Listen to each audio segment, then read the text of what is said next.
اسرائیل اور امریکہ نے ایران پر جو حملہ کیا تھا اس کا مقصد یہ بتایا گیا تھا کہ ایران کے ایٹمی ہتھیار ختم کرنے ہیں اور وہاں پہ رجیم چینج کرنی ہے۔ تو ایران میں رجیم چینج تو نہیں ہو سکی، آیت اللہ علی خامنئی صاحب کو شہید کر دیا گیا، لیکن اب ان کی جگہ پر ان کا جو بیٹا ہے مجتبیٰ خامنئی،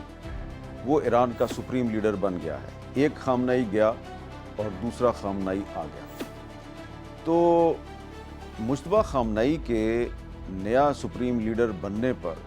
امریکہ کے صدر ڈونلڈ ٹرمپ بہت ہی ناراض نظر آتے ہیں، بہت غصے میں ہیں،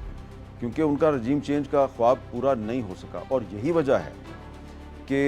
مجتبیٰ خامنئی کے سپریم لیڈر بننے کے بعد اسرائیل نے اور امریکہ نے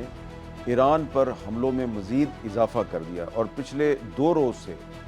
ایران پر حملوں میں بہت شدت آ گئی ہے۔ دوسری طرف مجتبیٰ خامنئی نے سپریم کمانڈر بننے کے بعد اسرائیل کے خلاف حملوں میں مزید اضافہ کر دیا ہے، اور اب اسرائیل کے خلاف جو ایران کے میزائل حملے ہیں ان میں بڑی شدت آ گئی ہے۔ بظاہر اسرائیل نے جو اپنا نقصان ہے اس کو چھپانے کے لیے میڈیا پر سینسرشپ لگا رکھی ہے، اور جو اسرائیلی میڈیا ہے اس کو یہ اجازت نہیں کہ وہ تل ابیب اور اسرائیل کے دیگر شہروں میں ایرانی میزائل حملوں سے ہونے والا جو نقصان ہے اس کو دکھائے، اس کو اجاگر کرے۔ لیکن اس کے باوجود بہت سی ایسی ویڈیوز اور ایسے ویژولز جو ہیں وہ اب اویلیبل ہیں سوشل میڈیا پر بھی اور انٹرنیشنل میڈیا پر بھی، جس سے پتہ چلتا ہے کہ ایران کے جو میزائل حملے ہیں انہوں نے اسرائیل کو بہت زیادہ نقصان پہنچایا ہے۔ اب یہ جنگ جو ہے یہ لمبی ہوتی جا رہی ہے، اور ایسا لگتا ہے کہ ایران چاہتا ہے کہ جنگ لمبی ہو جائے، جبکہ نیتن یاہو اور ڈونلڈ ٹرمپ یہ چاہتے ہیں کہ یہ جنگ جلد از جلد ختم ہو جائے، یہ جتنی مختصر ہو سکتی ہے وہ ہو۔ تو یہاں پر ایسا لگتا ہے کہ جو ڈونلڈ ٹرمپ کی کیلکولیشن ہے، ان کے جو اندازے ہیں وہ غلط ثابت ہوئے ہیں۔ انہوں نے ایران کو وینزویلا سمجھ لیا تھا، ان کا خیال تھا کہ ہم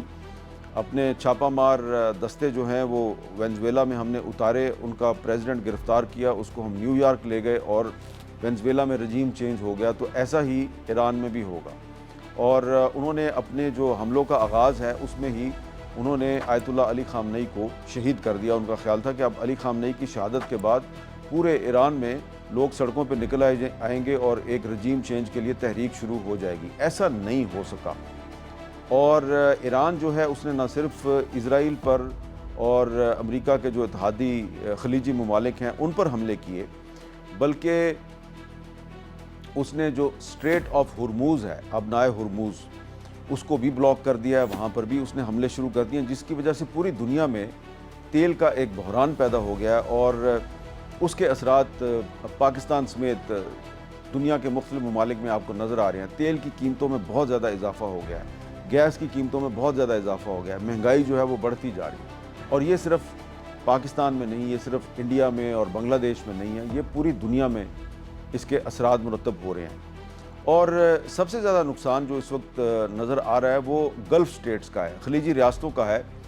جہاں پر امریکہ کے فوجی اڈے ہیں، اور ایران نے ان فوجی اڈوں پر بھی بہت بڑے بڑے حملے کیے ہیں، خاص طور پہ جو کویت اور بحرین میں جو